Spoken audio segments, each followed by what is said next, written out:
നമസ്കാരം. Big boss Malayalam season 6 ഇന്ന് ലാലേട്ടൻ വന്നിട്ടുള്ള നമ്മുടെ റസ്മിൻ ബായിനെ എവിക്ട് ചെയ്ത എപ്പിസോഡ് റിലേറ്റഡ് ആയിട്ടുള്ള നമ്മുടെ യൂഷ്വൽ വീഡിയോ. ഓക്കെ, കഴിഞ്ഞ വീഡിയോ അത്ര ഒരു ഇൻട്രസ്റ്റിംഗ് ആയിരുന്നില്ല. നമുക്ക് തന്നെ അറിയാം, നമ്മൾ ചെയ്ത സമയത്ത് ഭയങ്കര ബോറടി ആയിരുന്നു. ലാലേട്ടന്റെ ബർത്ത്ഡേ സെലിബ്രേഷൻ ഒക്കെ അടിപൊളിയായിരുന്നു, പക്ഷെ അതിന്റെ ഇടയിലുള്ള കുറെ സംസാരവും കാര്യങ്ങളൊക്കെ ഒന്നും ഇല്ലായിരുന്നു. പിന്നെ ബിഗ് ബോസിനെ എന്തൊക്കെയോ ചെയ്യിപ്പിക്കണെന്ന് അറിയാത്തൊരു തോന്നലായിരുന്നു. ഒന്നും ചെയ്യാനില്ലാണ്ട് എന്തൊക്കെയോ ചെയ്യിപ്പിക്കില്ലേ, അതുപോലെ ആയിരുന്നു ഇന്നലെ. അപ്പൊ ഇന്നലെ ഒരു രസം ഉണ്ടായിരുന്നില്ല. പിന്നെ ഇന്ന് ഇന്നത്തെ എപ്പിസോഡ് രസമായിരുന്നു, നല്ല എപ്പിസോഡ്. മെയിൻ കാരണം ലാലേട്ടനാട്ടോ സത്യം. ഇപ്പൊ ബിഗ് ബോസ് ഇപ്പൊ കണ്ടസ്റ്റൻസ് ഇപ്പൊ ഒരു മല മറിച്ചിട്ടല്ല അവിടെ സ്പെഷ്യൽ ആയിട്ട് നമുക്ക് കാണണല്ലോ എന്ന് വിചാരിച്ചാൽ, അല്ലെങ്കിൽ എന്തെങ്കിലും കോണ്ടന്റ് തരുന്ന രീതിയിലുള്ള ഭയങ്കര രീതിയിലുള്ള കാര്യങ്ങളുണ്ട് ഒന്നും ഇപ്പൊ ബിഗ് ബോസിൽ ഉണ്ടാവുന്നില്ല.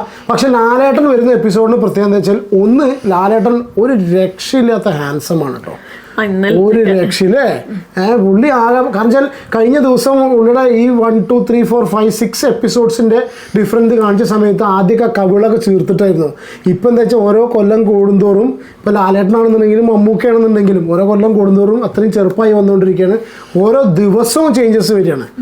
അപ്പോൾ അത് രസമായിരുന്നു. ബ്ലൂ ഷർട്ടൊക്കെ ഇട്ടിട്ടില്ലേ, നല്ല അടിപൊളിയായിരുന്നു ലാലേട്ടൻ വന്നിട്ടുള്ളത്. പിന്നെ ലാലേട്ടൻ്റെ ഒരു കേസ് പ്രാവശ്യം എനിക്ക് ഫീൽ ചെയ്തെന്ന് അറിയുമോ, ലാലേട്ടനൊരു രക്ഷിതാവിൻ്റെ റോള് പോലെ ഈ പിന്നെ ശരിയാണ്, സ്ക്രിപ്റ്റിന് ചില സമയത്ത് ചില ആൾക്കാർ ചീത്ത പറയുന്നുണ്ട്, പക്ഷേ കാര്യങ്ങൾ പറഞ്ഞ് മനസ്സിലാക്കി കൊടുക്കുന്നത് പക്ഷേ സ്ക്രിപ്റ്റ് തന്നെ ആയിരിക്കാം. പക്ഷേ ലാലേട്ടൻ പ്രസൻറ്റ് ചെയ്യുന്ന രീതിയാണെങ്കിലും ഈ കുറച്ചൊക്കെ ഒരു രക്ഷിതാവിൻ്റെ രീതിയിൽ ഇവരോട് അടുത്ത് ക്ലോസ് ആയിട്ട് അവരോട് ഭയങ്കര ഇഷ്ടമാണെന്ന് നമുക്ക് തോന്നിപ്പിക്കുന്ന രീതിയിലാണ് ലാലേട്ടൻ്റെ പെരുമാറ്റം ഉണ്ടാകുന്നത്. അപ്പോൾ അത് കാണുന്ന സമയത്ത് തന്നെ നമുക്ക് ഒരു പോസിറ്റീവ് എനർജി ഉണ്ടോ. പിന്നെ ഇപ്പോൾ എന്താ വെച്ചാൽ ബിഗ് ബോസിലുള്ള ഓരോ കണ്ടസ്റ്റൻസിനെയും എത്രത്തോളം ഭാഗ്യമാണ് ഇതോ. കാരണം എന്ന് വെച്ചാൽ ലാലേട്ടനെ പോലുള്ള ഒരു മഹാനടനാണ് അവർക്കുള്ള കാര്യം. ഒരു അല്ലേ, നമ്മുടെ മലയാളികൾക്ക് ലാലേട്ടൻ എന്ന് പറയുന്ന സമയത്ത് അത്രയും അഹങ്കാരമാണ്, സ്വകാര്യ അഹങ്കാരത്തൊക്കെ പറയുന്നത്. അപ്പോൾ ലാലേട്ടൻ്റെ ഭാഗത്തു നിന്നൊക്കെ ഈ രീതിയിൽ സംസാരിച്ച് പറഞ്ഞു കൊടുക്കുക, പേഴ്സണൽ ഉപദേശം കാര്യങ്ങൾ കിട്ടാറുണ്ട്. It's not a small thing അല്ലേ ഇതോ. ഓക്കെ, അപ്പോൾ ഇന്നത്തെ പരിപാടികൾ കേൾക്കാം അല്ലേ. ഫസ്റ്റ് തന്നെ പാരൻസ് വന്നിട്ടുള്ള കാര്യങ്ങൾ പറഞ്ഞു. അതിൽ പിന്നെ നമുക്ക് എടുത്തു പറയാനുള്ള കാര്യങ്ങൾ കുറച്ച് എനിക്കെന്താ അറിയാം, ഇത് 1-2 കാര്യങ്ങൾ പറയാനുള്ളത്. എന്താ വെച്ചാൽ നന്ദന പറഞ്ഞ കാര്യം, ലാലേട്ടൻ പറഞ്ഞ കാര്യം, പിന്നെ സിജോൻ്റെയും സായിയുടെയും നോറയുടെയും പാരൻസ്. കാരണം വെച്ചാൽ എന്താ പറയുക, ഈ അച്ഛന്മാർ വന്നല്ലോ, അതിൻ്റെ ക്ലിപ്പ് കാണിച്ച സമയത്ത് ഞാൻ ഈ 3 പേരെടുത്ത് പറയാനുള്ള റീസൺ എന്താ വെച്ചാൽ, സിജോ, സായി, നോറ ഇവർ 3 പേരും അവർ അച്ഛന്മാരോട് അത്ര ക്ലോസ് അല്ല, അച്ഛനോട് പാപ്പാനോടും പാപ്പയോടും അത്ര ക്ലോസ് അല്ല, അകൽച്ചയിലാണെന്ന് അവർ പറയുന്നുണ്ട്. എന്നെ സംബന്ധിച്ചിപ്പോൾ നന്ദന പറഞ്ഞൊരു വിഷയമുണ്ട്. ഇത് നന്ദന പറഞ്ഞ കാര്യം എന്ന് വെച്ചാൽ, കണ്ണുള്ളപ്പോഴേ കണ്ണിൻ്റെ വില അറിയുള്ളൂ എന്ന് പറഞ്ഞിട്ടൊരു കാര്യം നന്ദന പറഞ്ഞു. അതായത് അവൻ്റെ പേരൻസിനോട്. അപ്പോൾ ഉമ്മയാണെങ്കിലും പാപ്പയാണെങ്കിലും അവസ്ഥ ഇവിടെ അച്ഛന്മാരുടെ സിറ്റുവേഷൻ ആയതുകൊണ്ട് അങ്ങനെ വന്നിട്ടുള്ളത്. അപ്പോൾ എൻ്റെ ഒരു കേസിൽ ഞാൻ എന്താ പറഞ്ഞത്, എനിക്ക് 18ാമത്തെ വയസ്സിൽ ഞാൻ അച്ഛനായിട്ട് ഭയങ്കര ക്ലോസ് ആയിരുന്നു. 18ാമത്തെ വയസ്സിലാണ് അച്ഛൻ മരിക്കുന്നത്. അപ്പോൾ അച്ഛൻ മരിച്ചതിന് ശേഷം നമ്മുടെ ഫ്രണ്ട്സിൻ്റെയൊക്കെ അച്ഛന്മാരോടൊക്കെ അവർ ഇടപഴകുന്നത് കാണുമ്പോൾ സമയത്തൊക്കെ നമുക്ക് ഭയങ്കര വിഷമം തോന്നിപ്പോകും. കാരണം നമ്മുടെ അച്ഛൻ അങ്ങനെ ആയിരുന്നു. അപ്പോൾ ഈ ഇതേപോലെ അകൽച്ചയിലൊക്കെ കഴിയുന്ന സിറ്റുവേഷൻ കാണുന്ന സമയത്ത് എനിക്ക് സത്യം പറഞ്ഞാൽ ദേഷ്യമാണ് വരുന്നത് കേട്ടോ.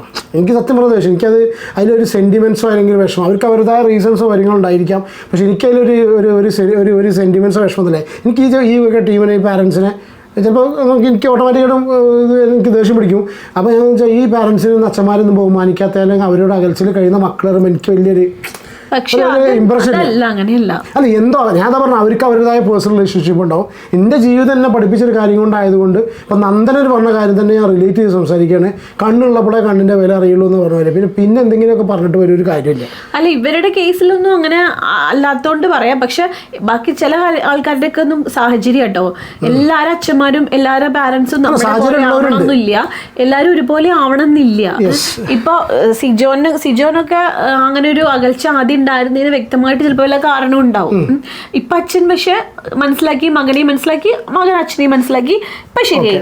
അതുപോലെ തന്നെ സായിയുടെയും ചിലപ്പോ അച്ഛൻ പുറത്താണ്, അപ്പൊ എന്തൊക്കെയോ സാഹചര്യം അറിയില്ല, ചിലപ്പോ സാഹചര്യം കൊണ്ടാവാം. പക്ഷെ ഇപ്പൊ ഇങ്ങനെ ഒരു സാഹചര്യം ബിഗ് ബോസ് പറഞ്ഞപ്പോ ഇവരൊക്കെ മനസ്സിലായി ഇവര് മുന്നോട്ട് പോയോ എന്തോ അല്ലേ.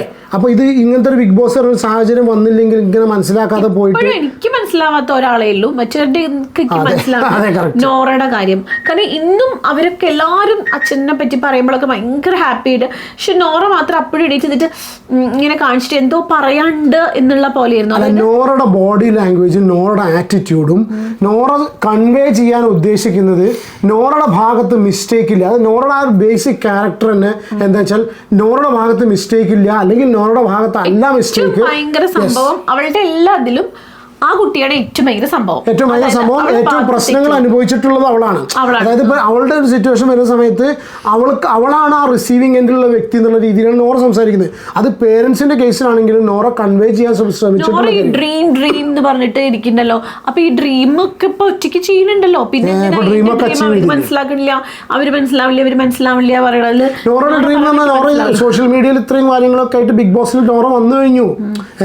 അപ്പൊ സത്യം പറഞ്ഞാൽ അവിടെ ബാപ്പാടെ ഉമ്മാടെയും ആ ഒരു ഡ്രീമാണ് അവിടെ ഫുൾഫിൽ ചെയ്യാതെ ബാപ്പാന്റെ. ശരിക്കും പറയുകയാണെങ്കിൽ അവിടെ ഏറ്റവും, കാരണം അങ്ങനത്തെ ഒരു ഫാമിലിയാണ് നോറയുടെ. എനിക്ക് അച്ഛനെയും അമ്മേനെയും കണ്ടപ്പോൾ മനസ്സിലായത് പാവം അവര് ശരിക്കൊരു ആ ഒരു രീതിയിൽ ജീവിക്കുന്നവരാ. ആ ആൾക്കാര് ബിഗ് ബോസ് ഹൗസിൽ വന്നൂലോ, അത് ലാലേട്ടനും പറഞ്ഞു. അപ്പൊ നോറ ശരിക്കും നല്ലൊരു കുട്ടിയുടെ എണീറ്റെന്ന് പറയേണ്ട കാര്യം അതായിരുന്നു. എന്റെ എത്ര പേര് എത്തിച്ചുല്ലോ ഞാൻ, എന്റെ അച്ഛനും അമ്മയും മനസ്സിലാക്കിയിട്ട് എന്റെ അടുത്തേക്ക് പപ്പ വന്നല്ലോ എന്ന് പറയണായിരുന്നു.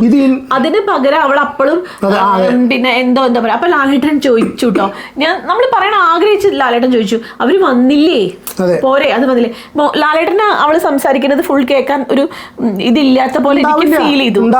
അതേ അവസ്ഥ. അതുപോലെ ഇത് നമ്മളെന്താ പറയുക, ഇത് നോറയുടെ കേസ് ഇപ്പൊ കഴിഞ്ഞ ദിവസം നമ്മൾ പറഞ്ഞാണ്. നോറയുടെ കേസ് വീണ്ടും ഞാൻ എടുത്തു പറയാനുള്ള റീസൺ എന്താ വെച്ചാൽ, അത് നമുക്ക് എന്താ പറയുക, അറ്റ്ലീസ്റ്റ് ഇതൊക്കെ ഇപ്പോൾ സായിയുടെ കേസാണെങ്കിൽ അച്ഛനോട് ഇത്രയും പ്രശ്നങ്ങളുണ്ടായി, സിജോയ്ക്ക് പ്രശ്നങ്ങളുണ്ടായി, ഇവരൊക്കെ അവർക്ക് മനസ്സിലാക്കിയത് മുന്നോട്ട് പോയിട്ടുള്ള അടുത്ത സ്റ്റേജിലേക്ക് കടന്നു.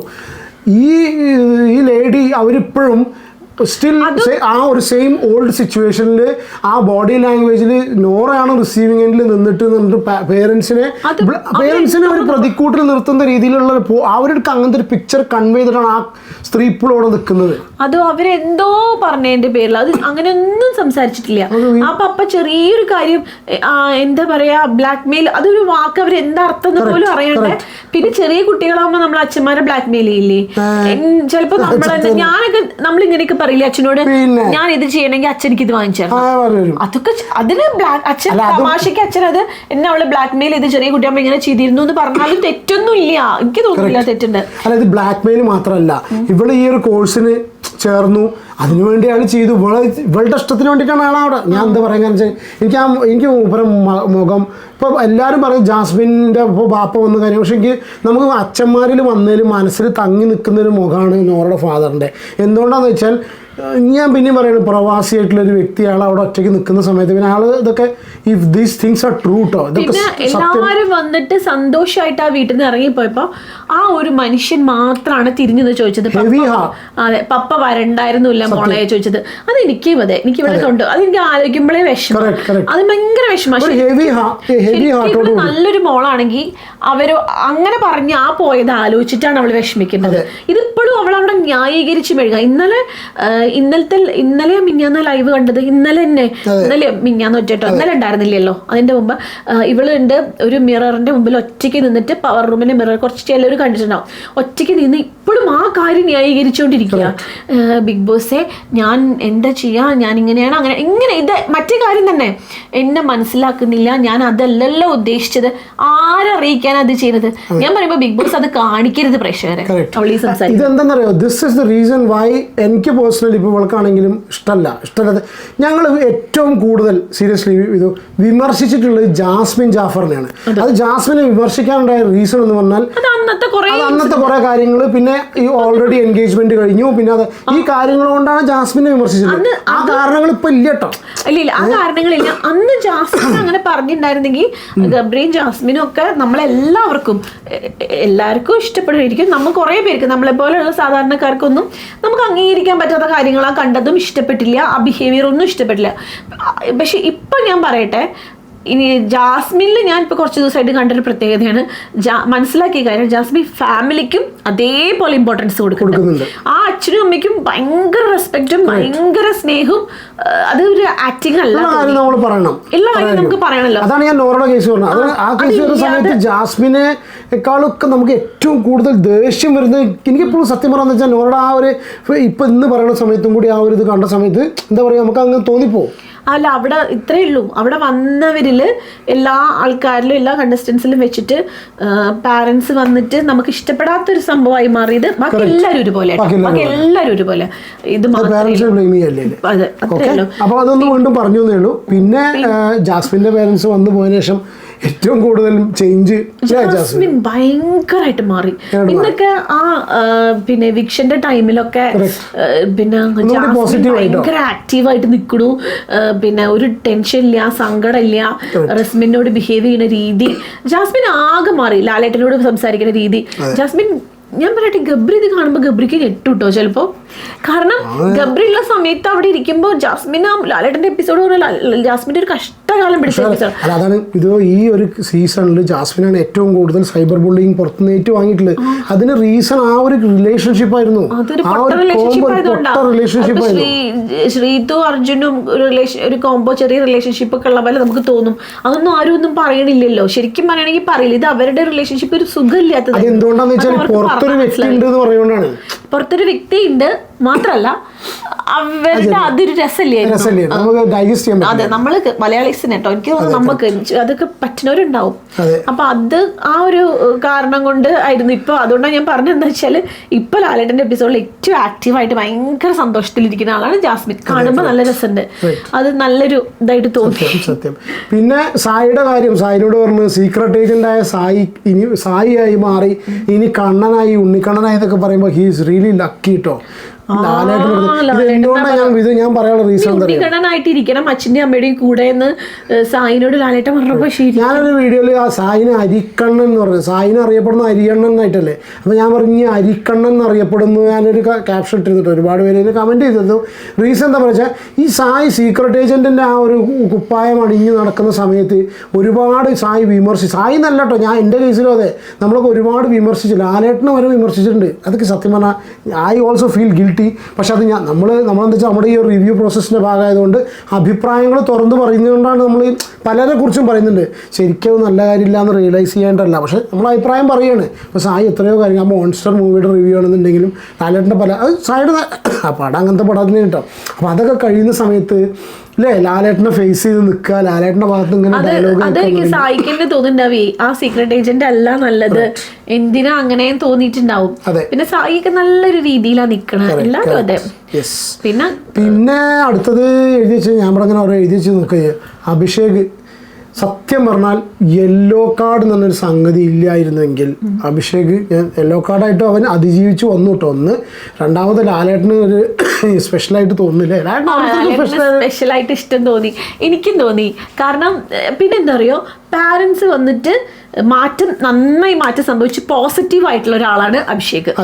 ഇപ്പൊ ജാസ്മിൻ പോസിറ്റീവായി പറഞ്ഞില്ലേ, കുറച്ചൊരു ആക്റ്റീവായി ജാസ്മിൻ വേറെ തന്നെ ഒരു ജാസ്മിനായി മാറി. അതേപോലെ നല്ല മാറ്റം വന്ന് ധൈര്യമായിട്ട് കളിക്കുന്ന ഒരാളാണ്. ഇപ്പൊ അച്ഛൻ വന്ന് സ്വഭാവം മാറിയതല്ല, അച്ഛൻ വന്ന് ധൈര്യം കൊടുത്തു പോയി പറയാം. ആ ഒരു കണ്ടീഷനിലാണ് ഇപ്പൊ അഭിഷേക് കളിക്കുന്നത്. നല്ല രസമായിട്ട് ലാലേട്ടനോട് ഇന്ററാക്ട് ചെയ്യുന്നു, കാര്യങ്ങൾ ചെയ്യുന്നു. ലാലേട്ടൻ ഇപ്പൊ ഞാൻ പറഞ്ഞ പോലെ ഒരു രക്ഷിതാവിന്റെ പോലെയാണ് ഇടപെടുന്നത്. അതെ അതെ. യെസ്. പിന്നെ ഏറ്റവും നല്ല ടീം എന്ന് പറഞ്ഞിട്ട് ഇപ്പൊ ഡെൻ നെസ്റ്റ് അങ്ങനെ അതിന് കൊടുത്തില്ലേ, അതിന് ശരിക്കും നെസ്റ്റിനാണ് കിട്ടിയത്. അതായത് ജാസ്മിനും അർജുൻ, ഋഷി ഒക്കെ ഉള്ള, അഭിഷേക് ഒക്കെ ഉള്ള ടീമിനെ കിട്ടി. അവർ നല്ല ഗെയിമും പെർഫോമൻസും ഒക്കെ ആയിരുന്നു. പക്ഷെ ഞാനിങ്ങനെ ആലോചിച്ചു കേട്ടോ, എന്തുകൊണ്ടാണ് അൻസിബേന്റെ ഒക്കെ കിച്ചൺ ടീമിന് കൊടുക്കാഞ്ഞത് എന്ന്. കാരണം എന്താ വെച്ചാൽ ഓരോ പാരന്റ്സ് വരുമ്പോൾ എനിക്ക് അവര് സംസാരിക്കാൻ അവിടെ ഏറ്റവും കൂടുതൽ സ്പഷ്ടമായിട്ടും വ്യക്തമായിട്ടും കാര്യങ്ങൾ പറഞ്ഞ് കൺവേ ചെയ്തിട്ട് എനിക്ക് തോന്നുന്നത് എന്താ വെച്ചാൽ വ്യക്തത മാത്രമല്ല വിധോ, അതിന്റെ ചിന്താഗതിയൊക്കെ കുറച്ചൊരു മെച്ചൂരിറ്റി ഉണ്ട്. ഞാൻ പറയാം, സിജോയ് സായിക്ക് നന്നായി സംസാരിക്കും, ജാസ്മിനും നന്നായി സംസാരിക്കും. പക്ഷെ ഇവരുടെയൊക്കെ സംസാരത്തില് എന്തൊക്കെയോ ആയി പോവാറുണ്ട് പലപ്പോഴും. ആർട്ടിഫിഷ്യൽ ആയിട്ട് അതായത് സ്റ്റാർട്ട് ചെയ്ത് എൻഡ് ചെയ്യുന്നതിൽ പ്രോപ്പർ അല്ലാത്ത രീതിയിൽ ചില ആൾക്കാരുടെ സംസാരം ഉണ്ടായിരിക്കുമല്ലോ. അതുപോലെ അൻസിബ പറയണ കാര്യം കൃത്യമായിരിക്കും, നമുക്ക് കേൾക്കുമ്പോ തന്നെ ചിലപ്പോ ആണല്ലോ. ലാലേട്ടനും ഒന്നാമത് അതുകൊണ്ടാട്ടോ നല്ല അച്ചടക്കമുള്ള ഒരു പെൺകുട്ടിയാണ്. പിന്നെ ഇനിയിപ്പോ നമ്മുടെ റസ്മിൻ ബെഹൻജി നല്ല കോമഡി ആയിരുന്നു. പക്ഷെ വിധു ഡംഷറാഡ്സ് ഞങ്ങളിങ്ങനെ ഓർക്കട്ടോ. അന്നിപ്പോ നമ്മളാരെങ്കിലും വീഡിയോ കാണുന്നുണ്ടെങ്കിൽ അവർക്ക് മനസ്സിലാവും. ഞങ്ങൾ ദുബായിലുള്ള സമയത്ത് ഇതേമാതിരി നമ്മൾ 5 ഫാമിലി ഉണ്ടായത് അല്ലേ. ഞങ്ങൾ 5 ഫാമിലിയുള്ള സമയത്ത് സ്ഥിരമായിട്ട് കളിച്ചിരുന്ന സംഗതി ഡംഷറാഡ്സ്. ഇതൊന്നും അല്ല അല്ലേ. ഇപ്പോൾ നിങ്ങളൊക്കെ കളിക്കുന്നവരായിരിക്കും, ഡംഷറാഡ്സ് കളിക്കുന്നതായിരിക്കും. ഈശ്വര എന്താ ഡബിൾ മീനിങ് ആണെന്നുണ്ടെങ്കിലും അല്ലേ. അയ്യോ, നമ്മൾ സത്യം പറയാൻ ആ ദുബായിത്തെ അല്ല, ദുബായ് ലൈഫ് ആ ഫാമിലിക്കായിട്ട് അവിടെ 5 ഫാമിലി ഞങ്ങൾ ഭയങ്കര ക്ലോസ് ആയിരുന്നു. അപ്പോൾ അവരൊക്കെ ഉണ്ടായിരുന്ന സമയത്ത് നമ്മൾ ആലോചിച്ചിരുന്നു അല്ലേ, അന്ന് ഞാൻ ആലോചിച്ചു. അത് ഭയങ്കര രസമായിട്ട് ഒന്നും കൂടി ഫണ്ണാക്കി കളിക്കാം. പക്ഷെ എനിക്കെന്തോ ചിലപ്പോൾ ജിൻഡോ ഒക്കെ ആണെങ്കിലും അല്ല അവര് കളിച്ചു, മാക്സിമം ചിലവരൊക്കെ നന്നായി ചെയ്തു. പക്ഷെ അതില് ഋഷി അടിപൊളിയായിരുന്നു. ഞാൻ ഉദ്ദേശിച്ചത് ഋഷിയുടെ പോലെ സുഗമോദേവി നല്ല രസമായിരുന്നു. അതിനേക്കാൾ ക്യൂട്ടായിരുന്നു ലാലേട്ടൻ. ആ സുഗമോദേവി ലാലേട്ടൻ എന്ത് രസമായി പ്രാവശ്യം ചിരിച്ച് അവരിലൊരാളായിട്ട് സംസാരിക്കുന്നു. കണ്ടസ്റ്റൻസിന് എന്ത് ഫ്രീ ആ ലാലേട്ടനോട് സംസാരിക്കാൻ. അത് നന്നായി സ്മൈൽ ചെയ്തിട്ടൊക്കെ അല്ലേ, ഫുള്ള് സ്മൈൽ ചെയ്ത് നല്ല രസമായിട്ട്. അത് നല്ല രസമായിരുന്നു. പിന്നെ റസ്മിൻ ഔട്ടായി. പിന്നെ റസ്മിൻ ബെഹൻജി പോയി. ഓക്കെ, കുറച്ച് നേരത്തെ പോകേണ്ടതായിരുന്നു, ലേറ്റായി പോയാലും ആള് പോയി. അയ്യോ, എല്ലാവർക്കും ഇങ്ങനെ വിഷമവും കെട്ടിപ്പിടുത്തം ഉമ്മ വയ്ക്കൽ ഒക്കെ ആയിരുന്നു. സങ്കടം ഒന്നാമത് എന്താ വെച്ചാല് ആ സത്യാണ്, റസ്മിൻ അവിടെ ഒരുപാട് ഫ്രണ്ട്സ് ഉണ്ട് കേട്ടോ, നല്ല ആത്മാർത്ഥമായിട്ടുള്ള ഫ്രണ്ട്സ്. ഉമ്മയോ അവര് വന്നപ്പോഴും പറഞ്ഞല്ലോ ഇവള് ഫ്രണ്ട്ഷിപ്പിന് ഒരുപാട് വില കൊടുക്കുന്ന ഇതാണ്. അത് കോമഡി. ജാസ്മിൻ ബെസ്റ്റ് ഫ്രണ്ട് ആണ്, നോറ് ബെസ്റ്റ് ഫ്രണ്ട് ആണ്, അപ്സര ഫ്രണ്ട് ആണ്, ഇപ്പൊ ശ്രീതു ഫ്രണ്ട് ആണ്, അർജുൻ സായിനോടാണ് കണക്റ്റഡ് ആവാത്തത്. സായി ആയിട്ട് കണക്റ്റഡ് അല്ല, പിന്നെ സിജോ ആയിട്ടല്ല, അഭിഷേകായിട്ടൊന്നും ഇല്ല. പക്ഷെ എന്നാലും ഒരു ഇതൊക്കെ പിന്നെ ഒരു കാര്യം ശ്രദ്ധിച്ചു, കുട്ടേട്ടന് തോന്നിയോ റസ്മിൻ നമ്മളെ ജിൻഡോനെ വല്ലാണ്ട് ശ്രദ്ധിക്കുന്നില്ല. അത് അവര് ഇഷ്യൂ ഉണ്ട്. പക്ഷെ ജിൻഡോ കരഞ്ഞോണ്ട് കൈ കൊടുക്കൂടോ എന്തൊക്കെയോ ചെയ്യുന്നു. ജിൻഡോ അത് ഗെയിം കഴിഞ്ഞല്ലോ എന്നുള്ള, പക്ഷെ ജിൻഡോനെ റസ്മിൻ അത്ര കൂടെ മൈൻഡ് ചെയ്തില്ല. പിന്നെ ഇപ്പൊ ഒരു സംഗതി ഇത്രയേ ഉള്ളൂ. ഇപ്പൊ നമുക്കിപ്പോ ആരും ഫേവറേറ്റ് ആയിട്ടുള്ള, ഞാൻ ആദ്യം തന്നെ പറഞ്ഞിട്ടുണ്ട്, ഇപ്പൊ ജിൻഡോ ഫേവറേറ്റ് അല്ലെങ്കിൽ ഇവര് ഫേവറേറ്റ് എന്നൊന്നും പറഞ്ഞിട്ട് നമ്മൾ ഇപ്രാവശ്യം റിവ്യൂ കൊണ്ടുപോയിട്ടില്ല. എന്തുകൊണ്ടാണെന്ന് അറിയില്ല, ഒരു പക്ഷെ നമുക്ക് ഇഷ്ടപ്പെട്ട ആളില്ലാത്തോണ്ട് രക്ഷപ്പെട്ടു. അടിമ അന്തം എന്നുള്ള പേരൊക്കെ ഒഴിവാക്കിയിട്ടില്ല. അതുകൊണ്ട് ശരിക്കും മനുഷ്യ സഹജമായ കണ്ടോണ്ടിരിക്കുമ്പോ നമുക്ക് ഓട്ടോമാറ്റിക്കലി ഇയാളുടെ ഭാഗത്താണല്ലോ എല്ലാ ന്യായം, ഇയാൾ സംസാരിക്കുന്നത് ശരിയാണല്ലോ എന്ന് പറഞ്ഞാൽ നമുക്ക് ഇഷ്ടമായി പോകും. ഇത് സിബിൻ ഉണ്ടായിരുന്നെങ്കിൽ ചിലപ്പോ അങ്ങനെ ആയി പോയിരുന്നു കേട്ടോ. അതുകൊണ്ട് ഇപ്പൊ തൽക്കാലം ഒന്നുമില്ല. പക്ഷെ അതുകൊണ്ട് തന്നെ ഞാൻ പറയാണ്, ഇപ്പൊ ജിൻഡോന്റെ എനിക്ക് അറിയില്ല, മേ ബി ഞാൻ കാര്യം ചെയ്യട്ടെ കൂട്ടേട്ടാ, ചിലപ്പോ എനിക്ക് തോന്നാം റോക്കി, നമ്മളെ ഇപ്പൊ രണ്ടാമത് വന്നില്ലേ ഒരാള്, രതീഷ്, റോക്കി, രതീഷ്, പിന്നെ ഗബ്രീനെ ഞാൻ പറയും, റോക്കി, രതീഷ്, ഗബ്രി, ഇവരൊക്കെ ഇപ്പോഴും ഉണ്ടായിരുന്നെങ്കിൽ ശരിക്കും പറയുകയാണെങ്കിൽ ഗെയിം വേറൊരു ലെവലായിരുന്നു. സിബിൻ, റോക്കി, ഗബ്രി, സിബിൻ, രതീഷ് ഇവരൊക്കെ ഉണ്ടെങ്കിൽ പൂജി സത്യം വേറെ ലെവലായിരുന്നു പൂജയും കൂടി. ഇതൊക്കെ പോയിട്ട് ഇപ്പൊ ഉള്ളവരൊന്നും സത്യം പറയട്ടെ, അവർക്കൊന്നും ഒരു ഗെയിം ഒന്നും ഇങ്ങനെ ഡിസ്കസ് ചെയ്യില്ല ചില സമയം. അതെ, അപ്പോൾ അതൊക്കെ തന്നെയാണ്, വേറെ ഒന്നുമില്ലല്ലോ പ്രത്യേകിച്ച്. അപ്പോൾ ഇത്രയൊക്കെ തന്നെയേ ഉള്ളൂ. പിന്നെ ഇപ്പോൾ ഒരു സംഭവം വിധു നമുക്ക് പറയാനുള്ളൊരു സംഗതി, വിധുവിനൊരു മെസ്സേജ്, നമുക്ക് ഒരുപാട് മെസ്സേജസ് വരും നമ്മളെ വീഡിയോസ് കണ്ടു. ഭയങ്കര സന്തോഷകാര്യം. സുഖമില്ലാണ്ടിരുന്നിട്ട് കുറേ 2 ആഴ്ചത്തോളം നമ്മൾ വീഡിയോ ചെയ്തില്ല. അപ്പോൾ കുറേ മെസ്സേജ് ഒക്കെ വന്നിരുന്നു. പക്ഷെ കുട്ടേട്ട ഞങ്ങളുടെ ഇതിലേക്ക് മാത്രമല്ലോ വരാം, എന്റെ ഐഡിയ ഒന്നും ആരും അറിയില്ല, ഞാൻ അതിൽ അത്ര ആക്റ്റീവ് ഒന്നുമല്ല. പക്ഷെ എന്റെ ഐഡിയ കണ്ടുപിടിച്ച് എനിക്കൊരു മെസ്സേജ് അയച്ചിട്ടുണ്ടായിരുന്നു. ഒരു നല്ല ഫേമസ് ആയിട്ടുള്ള വളരെ ഫേമസ് ആയി, ടിക്ടോക്കിൽ മില്യൺ ഫോളോവേഴ്സ് ഉണ്ട്. നമ്മളൊക്കെ ഡെയിലി ലൈഫിൽ, നമ്മൾ പേര് പറയുന്നില്ല, നമ്മളൊക്കെ ഡെയിലി ലൈഫിൽ നമ്മൾ കാണുന്ന സ്വൈപ്പ് ചെയ്ത് പോകുന്ന സമയത്ത് നമ്മൾ അതായത് ചില റീൽസ് ഒക്കെ ചെയ്യുന്നൊക്കെ അത്രയും, ഞാൻ ആ പേര് കേട്ടപ്പോൾ ഒറ്റയടിക്ക് പറയും, അയ്യോ ഇതെന്താ മെസ്സേജ് അയച്ചതെന്ന് ചോദിച്ചു. നമുക്ക് മെസ്സേജ് അയച്ച് നമ്മൾ കണ്ടിരുന്നില്ല. അപ്പൊ അന്ന് എല്ലാവരും മെസ്സേജ് അയക്കുന്നുണ്ട്, നമുക്ക് ഭയങ്കര സന്തോഷമുണ്ട്. എന്താ വീഡിയോ ഇല്ലാത്ത ചോദിച്ചിട്ടൊക്കെ മെസ്സേജ് സന്തോഷം കേട്ടോ. അപ്പോൾ അത് തന്നെയുള്ളൂ. വീഡിയോ ഇഷ്ടപ്പെടുന്നു വിചാരിക്കുന്നു. അപ്പോൾ അടുത്ത ഇനി കുറച്ചും കൂടി കോണ്ടന്റും കാര്യങ്ങളൊക്കെ ഉണ്ടാവട്ടെ. ഇതൊരു പോസിറ്റീവ്, ഞങ്ങൾ രണ്ടാളും ചെയ്യുന്ന കോമ്പിനേഷൻ പോസിറ്റീവായിട്ട് നിങ്ങൾ എടുക്കുന്നുള്ളത് വളരെ സന്തോഷം. പിന്നെ ഞാൻ നെഗറ്റീവ് അല്ല, ഞാൻ ലൈഫിൽ ഞാൻ പോസിറ്റീവാണ്. പക്ഷേ ഈ കാര്യങ്ങളിൽ നമ്മൾ നെഗറ്റീവായിട്ട് ചില കോൺട്രവേഴ്സീസ് ഒക്കെ വരുന്ന സമയത്ത് വ്യൂസും കൂടുതൽ കാര്യങ്ങൾ വരുള്ളൂ. അപ്പോൾ പല കാര്യങ്ങളും വെട്ടി തുറന്ന് പറയേണ്ട സിറ്റുവേഷൻ വരും. അപ്പോൾ പലതും വെട്ടി തുറന്ന് പറയേണ്ട സിറ്റുവേഷൻ, അത് ആ ഒരു അഭിപ്രായത്തിലല്ല. ഇത് കളിയാക്കണ്ട, ഇവളെന്ത് കാര്യം പറയണ സമയത്ത് സ്വയം ബുക്കല്ല ഞാൻ പറയണെന്തറിയോ, നമ്മുടെ ഈ നല്ല രീതിയിൽ നമ്മൾ സംസാരിക്കുന്ന സംഗതിന് ഞാൻ ഒറ്റയ്ക്ക് വല്ല വളവളം അടിച്ചിട്ട് ഈ പൊട്ടത്തരല്ല, വെറുതെ ആവശ്യമില്ലാത്ത കോൺട്രവേഴ്സിയും കുത്തിത്തിരിപ്പും ഉണ്ടാക്കിയിട്ട് നെഗറ്റീവ് അടിക്കുന്ന കാര്യം ഒന്ന് പറഞ്ഞ് മനസ്സിലാക്കാൻ ശ്രമിച്ചു. നമുക്ക് മനസ്സിലായാൽ മതി, മനസ്സിലായി ഇരിക്കാനോ എനിക്ക് പറഞ്ഞു കൊടുക്കണ്ടേ. മതി. ഓട്ടെ, അപ്പോൾ എത്ര തന്നെ കേട്ടോ, വേറെ ഒന്നുമില്ല. Take care and bye bye.